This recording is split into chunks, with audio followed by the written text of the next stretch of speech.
Olá, seja bem-vindo.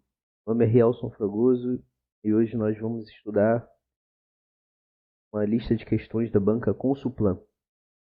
Se for para quem estiver se preparando para algum concurso organizado por essa banca e também para quem está se preparando para outros concursos, quer aumentar, seu repertório, seu conhecimento nessa disciplina de matemática e raciocínio lógico.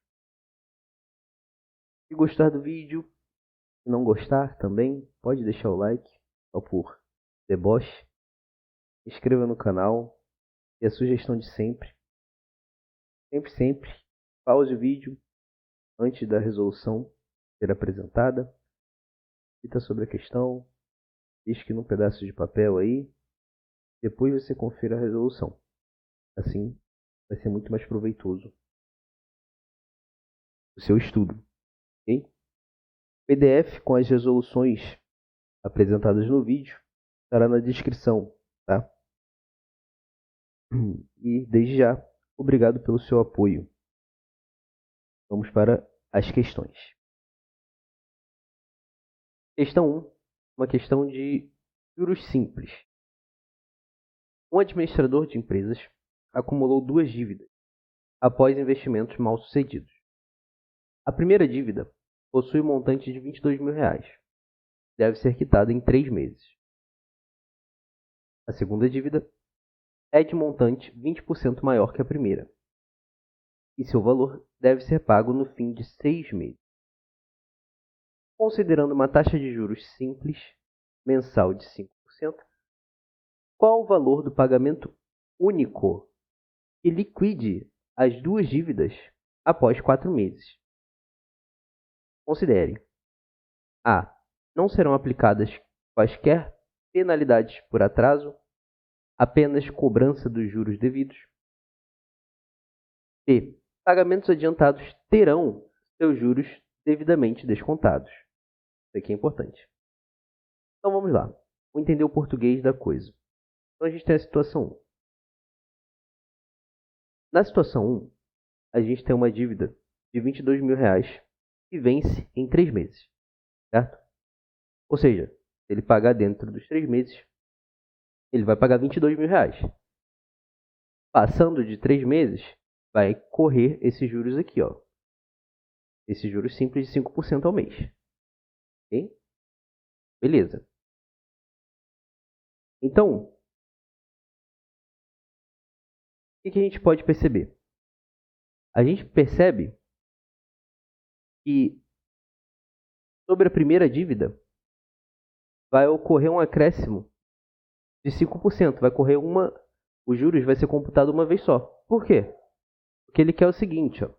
Ele vai fazer o pagamento das duas dívidas de uma vez só, um pagamento único, após 4 meses. Só que as duas dívidas se comportam de maneira diferente quanto ao vencimento. Então, na primeira, vai ocorrer um juros de 5%, uma vez só, certo? E na segunda, vai ocorrer um desconto. Por quê? Na segunda, ela venceria em 6 meses. No fim de 6 meses. Só que ele vai pagar em 4 meses. Certo? Ele vai pagar com 2 meses de adiantamento. E ele fala que pagamentos adiantados terão seus juros devidamente descontados. E como é que a gente faz isso? Vamos calcular primeiro a dívida 1. Bom, nesse caso, entendendo esse português, a gente poderia fazer direto, até de cabeça, certo? Que é juros simples, é bem tranquilo. A gente calcula 5% de 22.000 e soma isso ao próprio 22.000, ok? Mas se quiser fazer na fórmula, é isso daqui, ó.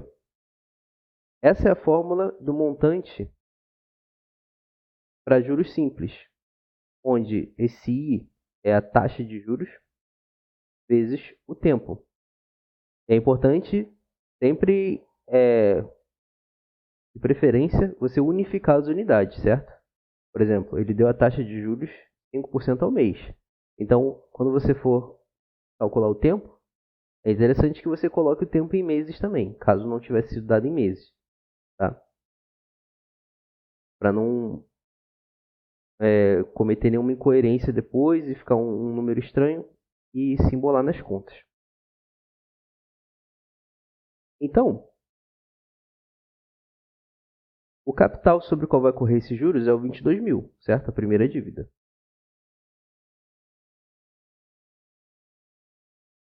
Aqui fica 1 mais o quê? A taxa de juros, que é 5%. 5% é a mesma coisa que 0,05 vezes quantas vezes esses juros vai ocorrer. Não é 4 meses, tá? Cuidado. Não é 3 meses também. É um mês só após o vencimento, que a dívida vence com 3 meses, só que ele vai pagar no quarto mês. Então os juros vai incorrer uma vez só. Então aqui é vezes 1. Então essa conta aqui vai ficar desse modo. 2.000 vezes 1,05. Ok? Aqui 0,05 vezes 1 vai dar 0,05. Desculpa, é muito zero. Mais 1. Então dá essa continha aqui. Voltei. Esqueci do WhatsApp. Bom, agora eu mutei. Bom, continuando. Essa conta aqui, quando você fizer essa multiplicação, vai dar 3.100. Tá bom? De novo, nesse caso aqui, como era uma incorrência só, talvez até mais desse para fazer também, não ia ser tão difícil. É só você fazer 10% de 22 mil, dá 2.200. 5% é metade disso, certo? Daria 1.100. Então, era só somar 22 mil com 1.100. E aí você obteria esse resultado aqui. Agora, a outra dívida, o buraco já é um pouco mais embaixo. Primeiro, ele não deu ela diretamente, né? Ele indicou qual é o valor dela. Ele falou que é 20% maior que a primeira. Então, a primeira é 22 mil. Então, essa daqui é 20% maior que a primeira. Ou seja, ela é 1,2 vezes o valor da primeira. 22 mil. 1,2 vezes 22 mil. Tá? Vou dar mais espaço aqui. É o segundo montante linha. O capital é 1,2 vezes 22 mil. E agora? A tendência, né, que a gente só jogar na fórmula, é só repetir a fórmula aqui, certo? Aqui está o capital, ok?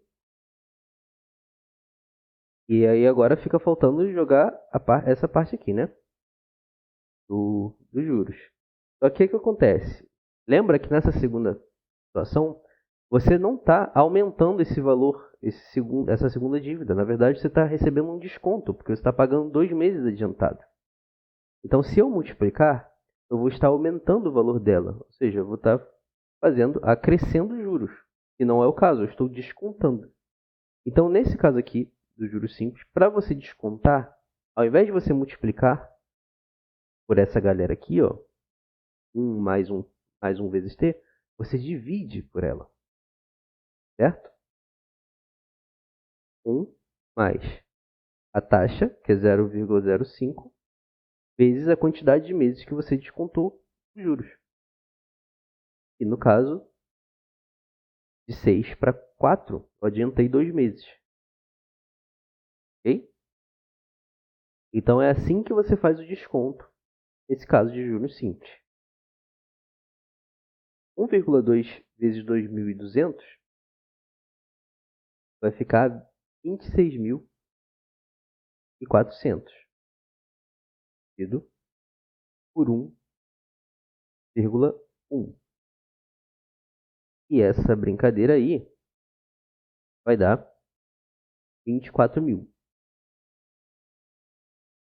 Isso tudo considerando o período de pagamento em 4 meses. Então, é o que ele queria saber. Qual o valor do pagamento único e liquide as duas dívidas em 4 meses. Agora é só somar esses dois valores. Essa dívida em 4 meses fica desse tamanho. E essa daqui recebe um desconto e fica desse tamanho. Você paga em 4 meses. Então, somando primeira dívida, né? O primeiro montante com o segundo montante, vai ficar 24 mais 23, 47, 100. Certo? 47.100. Gabarito letra B. E questão 2. Questão sobre problemas algébricos. Jéssica foi em uma loja de roupas e comprou uma camiseta, uma saia e um tênis, que juntos totalizaram um valor de R$ 192. Sabe-se que o preço do tênis foi o quíntuplo do preço da saia e que nenhuma das mercadorias foi brinde. Dessa forma, é possível afirmar que o preço da saia foi? Então, vamos lá. Ele quer saber o preço da saia. Beleza. O que ele informou para ajudar nessa empreitada?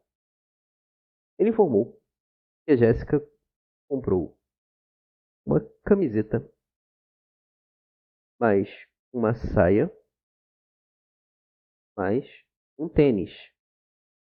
E isso dá R$ 192. R$ 192. Beleza. Agora, vamos pegar a segunda parte do enunciado e formular uma outra equação. Isso aqui estava analisando as peças, certo? Agora vamos analisar a questão dos preços. Ele não informou nenhum preço individualmente, só falou que dá 192. Mas ele informou o preço do tênis em função do preço da saia. Então, ele disse, repetindo aqui, uma camiseta, uma saia, e ele disse que o tênis equivale ao quíntuplo do preço da saia, o preço do tênis, né? Então, ao invés de botar um tênis, eu posso colocar 5 saias, porque ele disse que é o mesmo preço. Tênis equivale a 5 saias. Ok? Show. E agora? A gente chega nessa situação aqui, ó. Tem uma camiseta mais 6 saias, totalizando R$ 192. Ah, mas ela não comprou 6 saias. Tudo bem. Aqui a gente está abstraindo, certo? Para conseguir chegar na solução. Ele disse que o preço da saia equivale ao... o preço do tênis equivale ao preço de 5 saias. Aqui a gente está analisando a questão do preço, não a quantidade de roupas, peças que ela comprou, certo? Aqui foram as roupas, propriamente.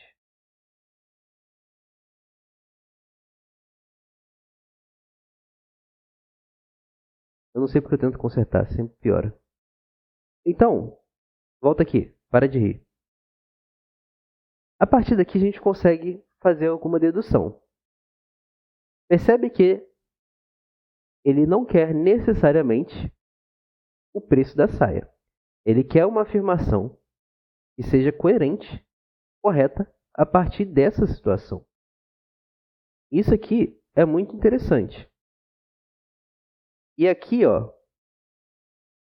nesse momento você usa essa informação aqui. Essa informação é chave para responder a partir de agora, a partir de que você chegou até aqui. O que acontece?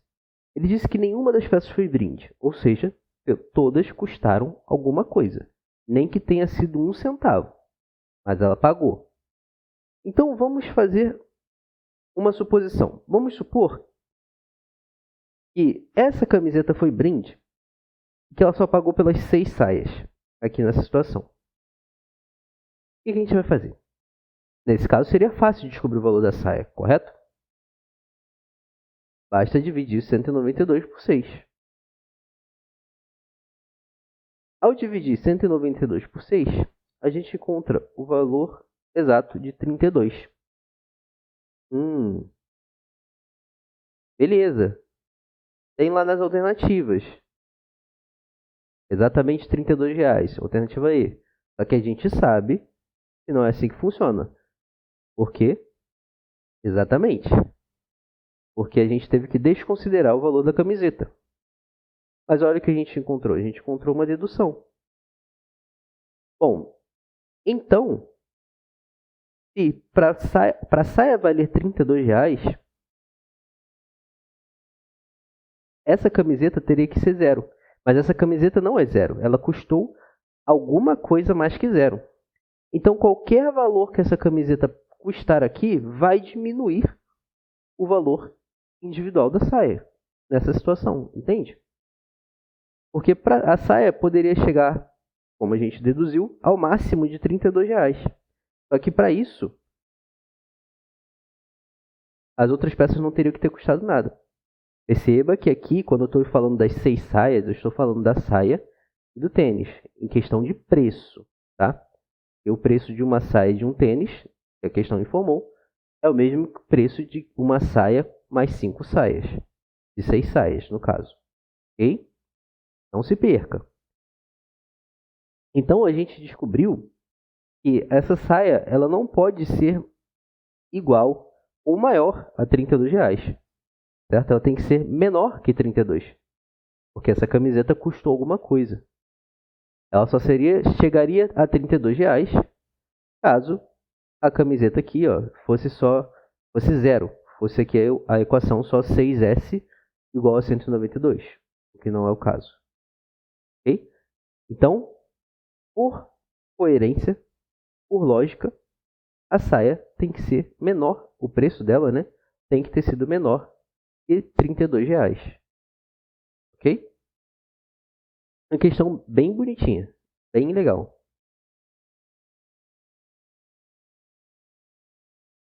Vamos lá, questão 3. Dois quadros retangulares A e B possuem as respectivas medidas dos lados indicadas em centímetros, como mostra a figura a seguir. Observe. E aqui estão as figuras. Considerando que o perímetro do quadro A é 180 centímetros, pode-se afirmar, então, que a área do quadro B é igual a... Então, questão de geometria básica, tá? Só tem que saber o que é um perímetro, que é a área de um retângulo. Ok? Ah, mas no meu edital não tem geometria.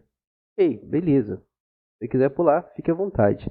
Mas é tão simples que a gente seria proveitoso para você trabalhar a questão da equação, de equacionamento e também de ganhar, de novo, ganhar repertório, certo? De pensamento matemático. Na minha opinião, é o que mais engrandece na resolução de questões. É você ganhar repertório. Você aprender uma nova forma de pensar. Enfim, vamos lá. Então, tem que saber o que é perímetro. Perímetro é a soma dos lados de uma figura geométrica. No caso aqui é um retângulo. Falou. Dois quadros retangulares. E aí, ele já deu o perímetro do quadro A. E ele quer que você ache a área do quadro B. No caso de um retângulo, a área é base vezes altura. Certo? Base vezes altura. Eu apontei o trocado, né? Mas enfim, se você virar o retângulo, vai dar no mesmo. Só que não dá para achar a área de cara, né? Porque os dois lados têm incógnita. Ficaria impossível deduzir só por isso. Então, é por isso que ele já informou o perímetro do quadro A. Porque, embora tenha incógnitas aqui, você já sabe quanto isso vai dar. Você vai poder montar uma equação. Aqui você não sabe ao que equivale fazer essa multiplicação aqui. É justamente o que a questão quer saber. Então, para achar o valor de x, eu vou achar com o perímetro do quadro A e depois eu substituo esse valor para calcular a área do quadro B. Suave. Então, perímetro do quadro A. é a soma desses 4 lados. Esses dois lados são iguais, esses dois lados são iguais. Então, eu vou somar desse jeito, ó, 2,2,2x, ou quase um rep, mais 2 vezes x mais 10, porque são literalmente 2 vezes x mais 10.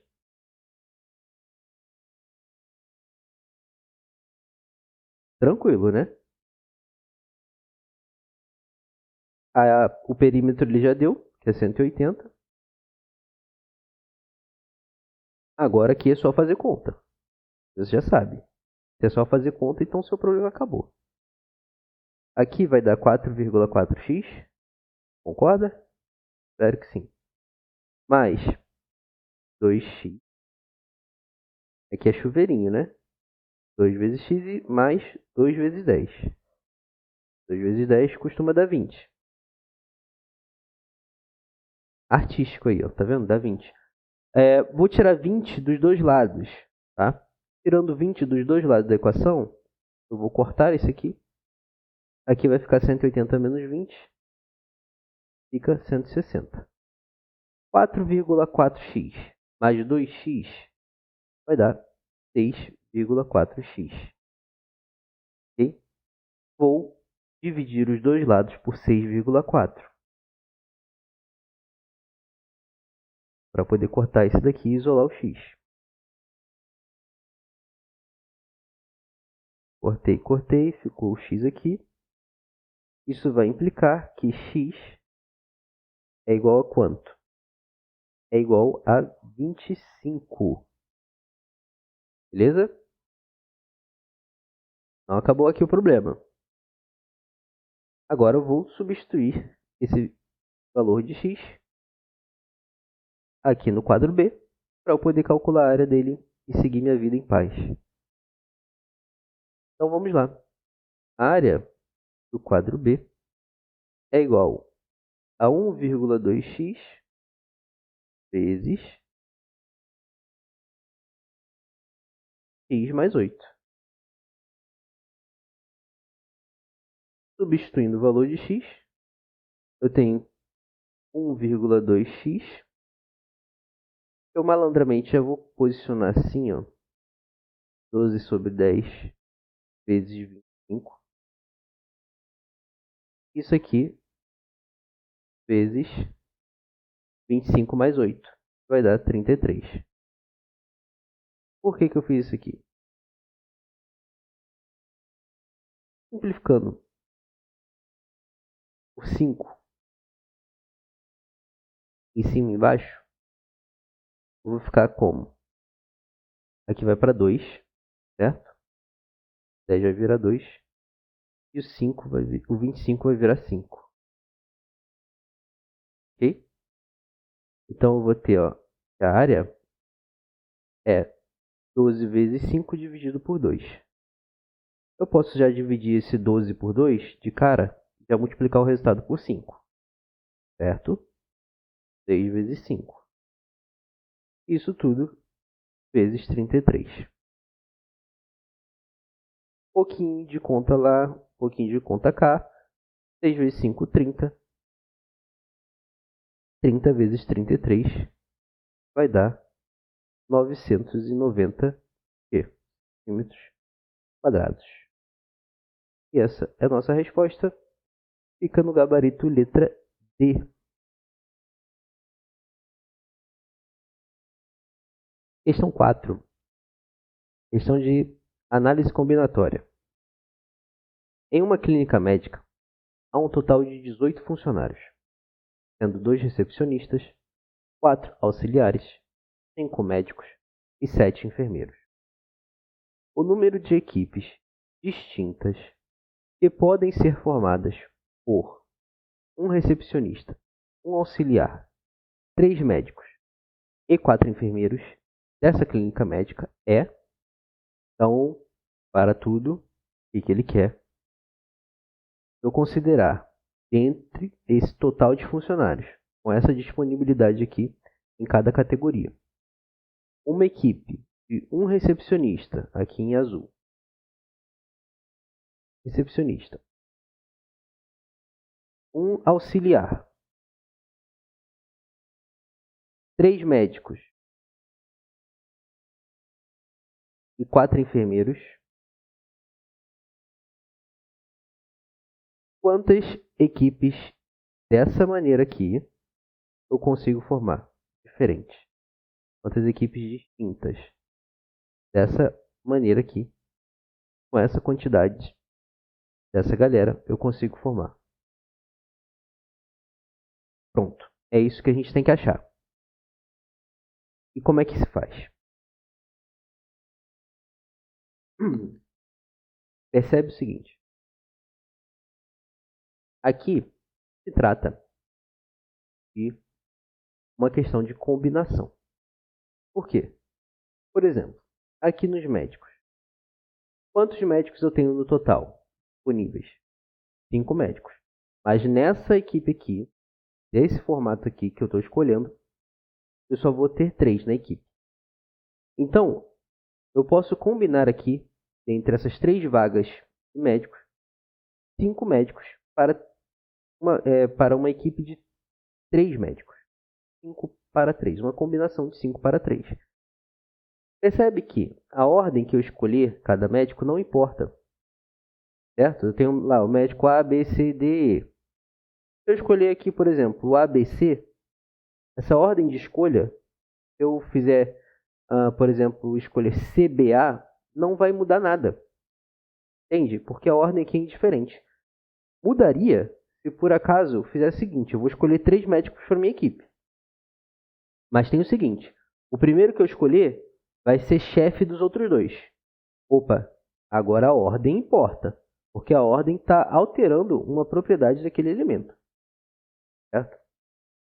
Não é o caso aqui. Se eu escolher ABC ou CBA, vai ser a mesma equipe. Concorda? Então, se trata de um caso de combinação. E para todos os outros também. Tá? Então, como é que vamos achar a quantidade de equipes distintas que podem ser formadas com essas restrições aqui? Com essas quantidades? Multiplicando a combinação de cada um das 4 categorias. Certo? Recepcionista, auxiliar, médicos e enfermeiros. E como é que fica isso? Bom, aqui em recepcionista fica uma combinação de... São 2 recepcionistas no total, mas eu só quero escolher um. Então tem uma combinação de 2 para 1. Ok? Vezes a combinação de quê? Vou botar um pouco mais para baixo. Escrevi em preto. Aqui eu tenho a combinação de recepcionistas 2 para 1. Certo? São 2 recepcionistas para escolher um.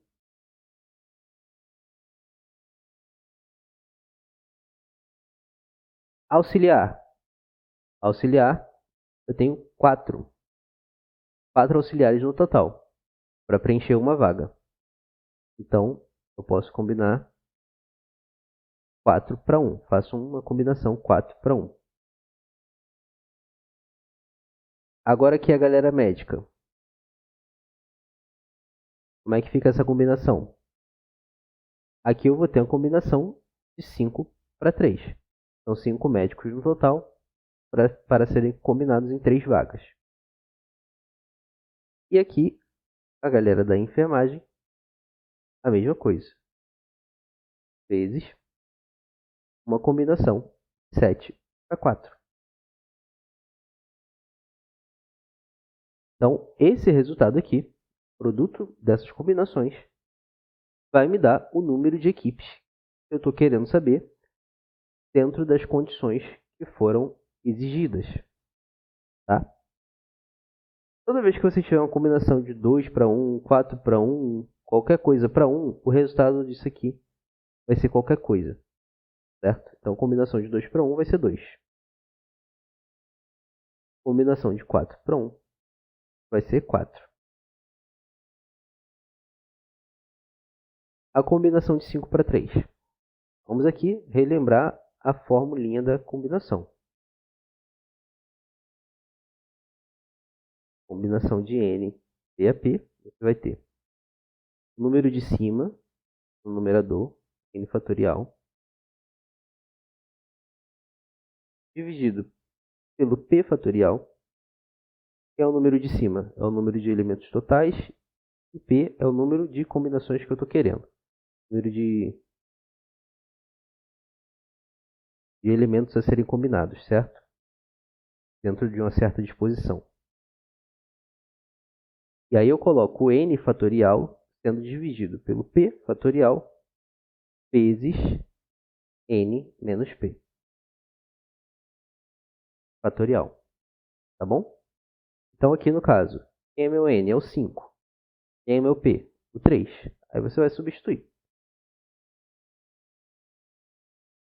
Então isso aqui vai ficar 5 fatorial dividido 3 fatorial. 5 menos 3 é 2. 2 fatorial. Vezes combinação de 7 para 4. 7 fatorial. 7 é o n. P é o 4. Então, 4 fatorial. 7 menos 4 costuma dar 3. 3 fatorial. Ok? Vamos desenvolver isso aqui. Vai ficar 8, né? 2 vezes 4, 8. Vezes 5 vezes 4 fatorial. Já vou explicar porque eu parei de desenvolver aqui. Eu desenvolvi o 5 fatorial até aqui. Por quê? Porque me convém. 3 fatorial. Aqui eu não vou desenvolver ainda. 7 fatorial eu vou desenvolver até onde? Deixa eu ver. 5. Opa. 6, né? 7 vezes 6 vezes 5 vezes 4 vezes 3 fatorial. Dá para parar aqui. Dividido pelo quê? Por 3 fatorial vezes 2 fatorial. Lembrando que isso aqui tudo é uma multiplicação, né? Está multiplicando tudo em cima e embaixo. Agora vamos começar a parte ninja, a parte samurai. Corta-corta. Oh, perdão, aqui eu troquei, né? Aqui não é 3 fatorial, não. Aqui é 4 e 3 fatorial, não é 3 e 2. 4 fatorial, 3 fatorial. Beleza. Aqui, ó, vou cortar esse 4 fatorial com esse, certo? Alguma coisa sendo dividido por ela mesma. Esse 3 fatorial já corto com esse aqui também. Esse 3 fatorial, lembrando que 3 fatorial é igual a 6, certo? 3 vezes 2 vezes 1. Igual a 6. Então, tem 6 aqui embaixo, eu corto com 6 que está aqui em cima multiplicando. Esse 2 fatorial, eu posso cortar com esse 8 ou com 4. Escolhe. Vou cortar o 8 aqui e transformar ele em 4. 4 dividido por 2 dá 8 dividido por 2 dá 4, né? Então, sobrou o quê? Vamos ver o que sobrou. 4 vezes 5 vezes 7 vezes 5 vezes 4. O resultado dessa conta vai ser a minha resposta já. E, fazendo aqui rapidamente de cabeça, sem olhar meu rascunho que está aqui do lado, é 2.800, viu? Rapidão. Então, existem 2.800 formas distintas de organizar essa galera, desse total aqui de funcionários, combinar, né, eles, dentro das exigências que foram feitas, certo? Com um recepcionista, um auxiliar, 3 médicos e 4 enfermeiros. Questão 5. Questão de equação de segundo grau. Nada muito elaborado. Sabendo aquele macetezinho lá de soma e produto, você mata a questão tranquilaço. Tá? Ah, não lembro de soma e produto. Então, acha as raízes e seja feliz. Vamos lá. Sejam K e W dois números inteiros. Considere que K é igual ao produto das raízes da equação. 2x ao quadrado mais 3x igual a 6. E que 2k menos w é igual a 2. Pode-se afirmar que o valor de w é sopa de letrinhas do caramba, né? Mas isso é só para te assustar. Não fique em choque, tá? Ele quer o valor de w. Ponto. Ok. Para isso, ele deu essas duas relações. Falou que o k é igual ao produto das raízes dessa equação aqui. Reorganizando essa equação, ela fica assim, ó. 2x ao quadrado mais 3x. Tiro 6 dos dois lados para zerar esse lado daqui, né? Aqui fica menos 6 e aqui fica 0. Ok. Ele falou que k é igual ao produto das raízes. Lembra da relação lá da soma e produto? Da relação do produto das raízes? Que é o coeficiente c, né? O termo independente, sobre o coeficiente a. Que é o termo que multiplica a variável x². Certo? E aí você tem que saber identificar, né, os coeficientes lá na fórmula genérica, né? Que é o ax², mais ou menos, né? bx mais ou menos c igual a 0. A forma padrão da equação do segundo grau, forma genérica. Então, se você soubesse isso, se lembrar disso, você matou a questão. Ó, C sobre A. Quem é o C? C é o termo independente aqui, ó. Ele não está ligado a variável nenhuma. É onde, isso aqui no caso de uma função, né? Onde a parábola corta o eixo y, quando x vale 0. Então, aqui menos 6.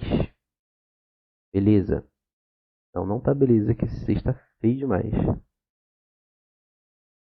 Pronto, agora está menos feio. Sobre A, quem é o A? É o 2.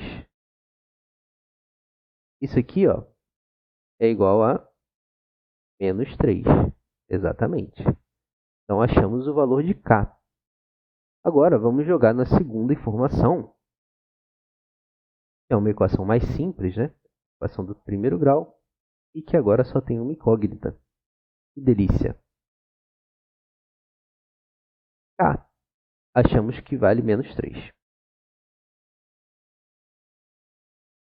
2 vezes menos 3 menos W tem que ser igual a 2.